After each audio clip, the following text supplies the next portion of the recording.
Andy, what do you think about what's going on with Sam right now? I thought this, well, first of all, the thing that was most interesting to me was seeing Hornhill and seeing the Reach. This was a part of the world that we've never seen before. It was beautiful. It looked like they were under the Tuscan sun. You know, I was expecting Diane Lane to come out with a basket of persimmons and greet them.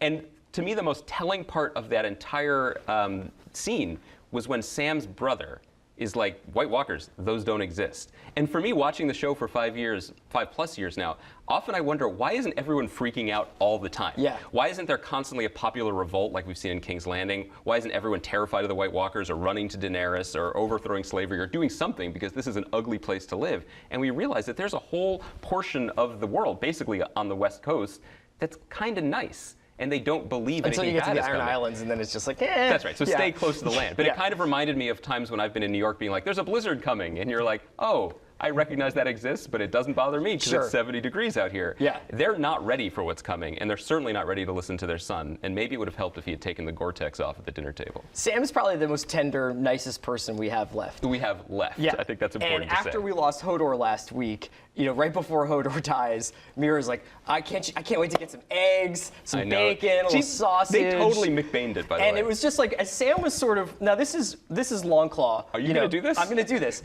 But Sam's got, was it Heartsbane? Yeah. Heartsbane is his dad's sword up on the wall. And he's like, Gilly, you know, I'm just going to take this sword because it really belongs to me. And I was just like, don't stab Gilly or yourself with that thing, man.